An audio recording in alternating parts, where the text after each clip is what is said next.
అస్మద్గురుభ్యో నమః. శ్రీమతే రామానుజాయ నమః. భగవద్బంధువులారా, ఈరోజు మనం కొన్ని దివ్యదేశాల గురించి తెలుసుకుందాము. ఇదివరకు మనము కొన్ని దివ్యదేశాలు నేర్చుకున్నాము. ఇప్పుడు మరికొన్ని దివ్యదేశాలు తెలుసుకుందాం. శ్రీమాధవాంఘ్రి జలజద్వయ నిత్య సేవా ప్రేమ విలాసయ పరాంకుశపాదభక్తం కామాదిదోషహరమాత్మ పదాశ్రితానాం రామానుజం యతిపతిం ప్రణమామి మూర్ధ్నా. ఇది శ్రీ భగవత్ రామానుజుల వారి గురించి చెప్పినది. దీనిని మనము ప్రతినిత్యము అనుసంధానము చేసుకోవలసి ఉంటుంది. అకృత్రిమత్వచ్చరణారవింద ప్రేమ ప్రకర్షావధిమాత్మవంతం పితామహం నాథమునిం విలోక్య ప్రసీద మద్వృత్తమచింతయిత్వా. ఇది నాథమునులు, మనకు మొట్టమొదటి ఆచార్యులు నాథమునులు, వారిని గురించి చెప్పినది ఇది. దీనిని కూడా ప్రతినిత్యము అనుసంధానము చేసుకోవాలి. మనము ఆలయానికి వెళ్ళినప్పుడు ఆ స్వామితో మన పరిచయాన్ని చెప్పుకుంటే, ఆ పరిచయం కనుక గొప్పదైతే దానితో మనకు మంచి ఫలం లభిస్తుంది. పితామహం నాథముని విలోక్య, నాథమునులను చూసి ప్రసీద మద్వృత్తం, నన్ను అనుగ్రహించవలసినది, నా పాపపుణ్యాలు లెక్కించకుండా నాథమునులను చూసి మాత్రమే నన్ను అనుగ్రహించండి అని దీని సారాంశము.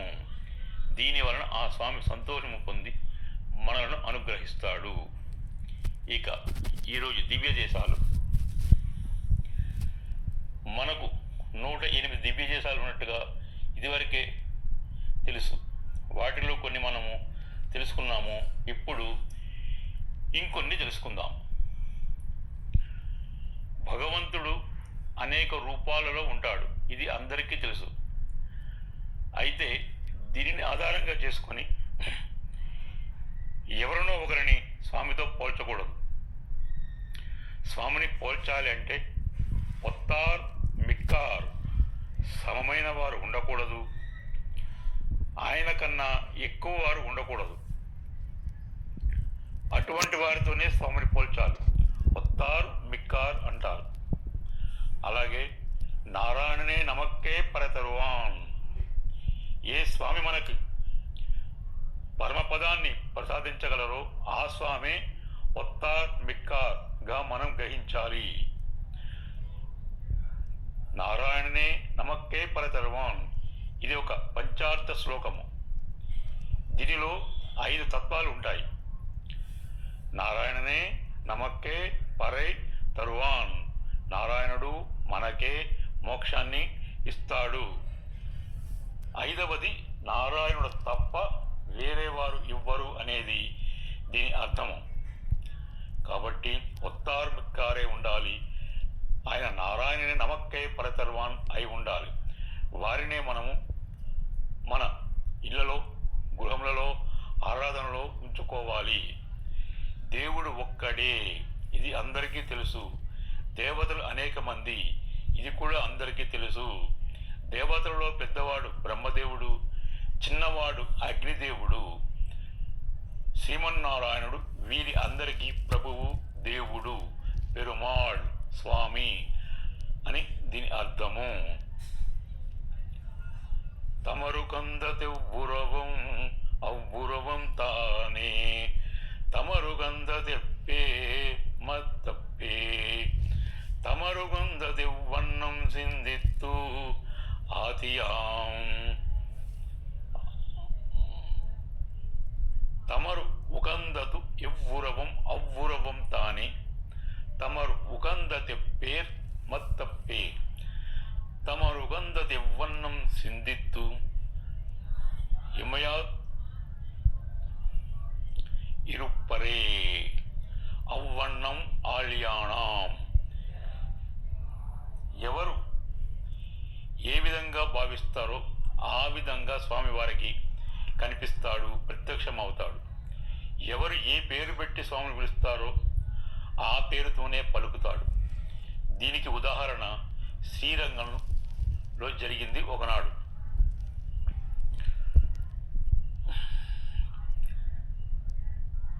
శ్రీరంగంలో ఎంగళాళ్వాన్ అనే ఒక స్వామి ఉండేవారు.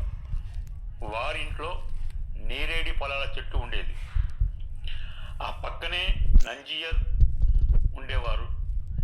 వారు పూజించే స్వామి పేరు వారికే తెలుసు. ఆయర్తేవు ఆ స్వామి పేరు.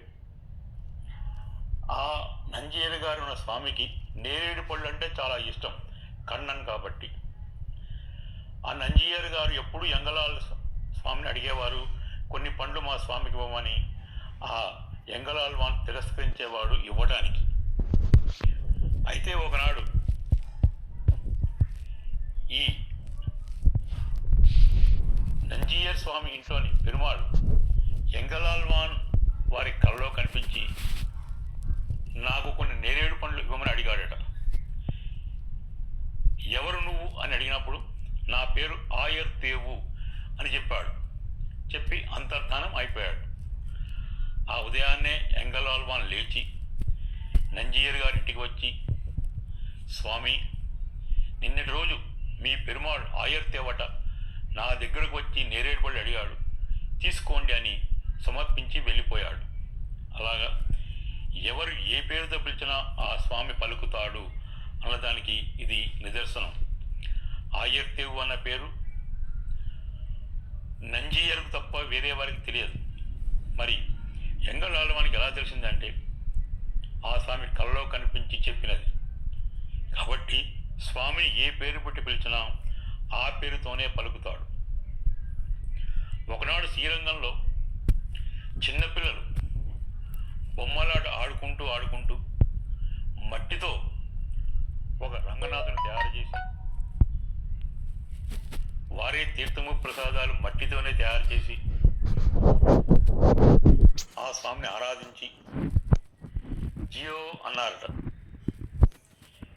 జియో అంటే శ్రీరంగంలో భగవద్ రామానుజులు ప్రసాదం ఇచ్చేటప్పుడు జియో అంటారు. అప్పుడు రామానుజులు వచ్చి ఆ ప్రసాదాన్ని తీసుకుంటారు. ఇది సాంప్రదాయం. ఇప్పటికీ మన ఆలయాల్లో ఉంటుంది. ప్రసాదాన్ని ఇచ్చేటప్పుడు వాళ్ళ ఆచార్యుల పేరు చెప్పి ఇస్తారు. ఆ విధంగా ఇస్తూ ఉంటారు శ్రీరంగంలో. అదే సంప్రదాయాన్ని ఆ పిల్లలు పాటించినప్పుడు అటుపక్కగా వెళ్తున్న రామానుజాచార్యులు అది విని వెంటనే వచ్చి ఆ మట్టి ప్రసాదాన్ని తీసుకొని కొంచెం నోట్లో వేసుకున్నాడట. అప్పుడు ఆయన శిష్యులు అడిగినప్పుడు, ఏమిటి స్వామి ఇది, వీళ్ళు పిల్లలు వాళ్ళు చేసిన ప్రసాదం మట్టి దాని నోట్లో వేసుకుంటారు ఏమిటి అన్నప్పుడు, శ్రీరంగంలో ఎలాగైతే జియో అంటారో వీరు కూడా అలాగే జియో అన్నారు. జియో అనగానే నేను రావాల్సి ఉంటుంది కాబట్టి వచ్చాను అని చెప్పి వాళ్ళని సమాధానపరిచాడు. ఈ విధంగా ఏ పేరుతో పిలిచినా ఆ స్వామి వస్తాడు. తమరు ఉకంద తివ్వురవం అవ్వురవం తానే.